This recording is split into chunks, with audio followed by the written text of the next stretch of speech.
name is Jake Swanson, and today we're going to be talking about the transition into Barcelona becoming a party city.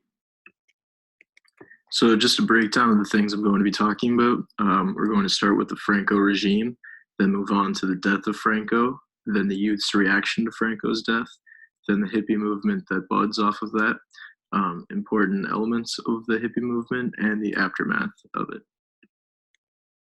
So during the Franco regime, the people had a lack of autonomy, and they could not develop their own identity as they could not stray away from the typical strict Catholic ideology. However, eventually in 1975, Franco dies of heart failure, and this allowed a new generation of ideas. So with Franco dead, the people were left pretty directionless, and so they began looking towards the French for motivation on how to continue. And the French were very cultured people, and they cared about freedom. And the French girls were important too, as they were popular due to their sexual freedom, which would be a large element of the hippie movement. And this new identity that they adopted from the French was about sharing, freedom, and personal enjoyment. So after Franco's death, all hell broke loose, and the youth resonated with this new identity as a change from the Franco regime.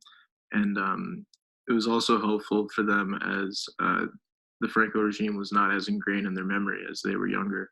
And they wanted a new way to share this identity. And so that was the birth of the hippie movement. So the hippie movement began in the US in the early 1960s, and the focus of this movement was peace, love, and personal freedom. It was common to have long or curly hair, to wear the same clothes for extended periods of time. Sex and drugs were very prevalent. However, this hippie lifestyle brought people together as this was the one common link between them. So there were a few different kinds of hippies. The first kind were the visionaries. These were the utopian hippies that believed in an alternative society. They were the ones that really seek change and progress within society. The next were the freaks and the heeds, and they were the druggies. They believed in the mind-opening benefits of drugs. And there was also the midnight hippies. These were the older hippies. They were in their 30s. They were sympathetic to the movement. However, they still had some of the roots of the Franco regime within them. And then lastly is the plastic hippies. As you can see in the bottom right corner, they are the fake hippies.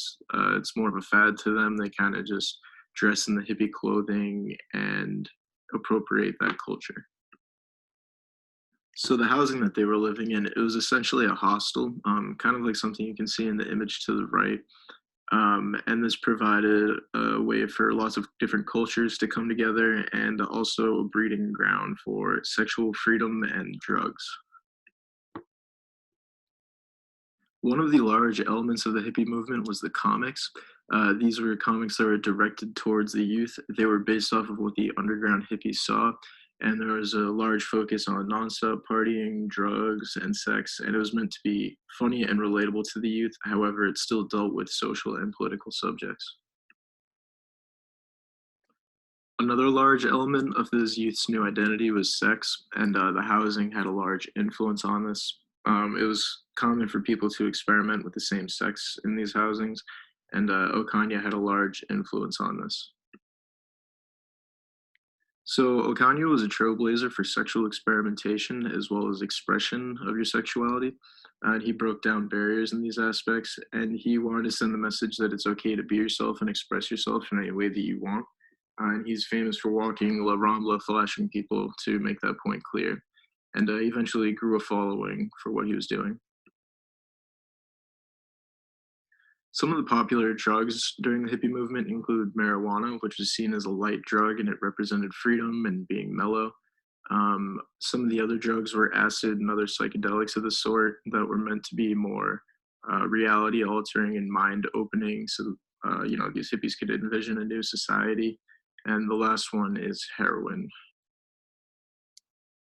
So, as previously mentioned, one of the drugs used during the hippie movement was heroin.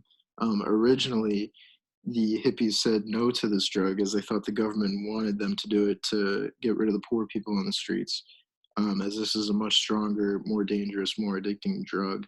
And it essentially sent the hippie movement into an abyss once they fell victim to it. And Here's a quote that says, "Once mind-opening drugs give way to hard drugs, all the higher thinking goes away."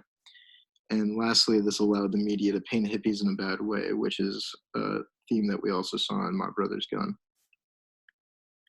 The fallen angels were what the burnt out hippies were called. These were the hippies that used to be the visionaries and the pioneers that had great ideas about a new society. However, drugs ruined their perception and motivation, such as heroin. And they were called angels because of their great opinions. However, they were fallen angels as their thoughts went to waste. People knew that they had to move on at some point and get jobs. However, they were focused on being happy and soaking in the present. As they did not know how to move on from the Franco regime, instead, they focused on the present. And for the first time, Spain was finally free with no rules. The hippie movement was not only a thing in Spain, as it eventually carried over to the US. It would be focused in San Francisco and carry out the same values about freedom, sex, and drugs. One common example of the hippie movement in the US is Woodstock, where thousands of hippies came together to simply listen to music and do drugs. So just to recap, the main point that I've been trying to make here is that the hippie and sex/drug movements were the main influences on the Spanish youth, which led to Barcelona becoming a party. Um, so as you can see, hippie movement led to the sex and drug movement, which led to Party Barcelona. And then just some questions to think about. Number one, if it wasn't for the hippie movement, what do you think the Spanish youth at that time would have done with their lives? And what would Barcelona have looked like in the 1970s through the 80s? Second question is, if heroin and other hard drugs didn't find its way to Barcelona and fall in the hands of the hippies, what do you think people would have thought of them? And would their movement still be as strong as it was then today? Lastly, here are my sources, and thank you for listening.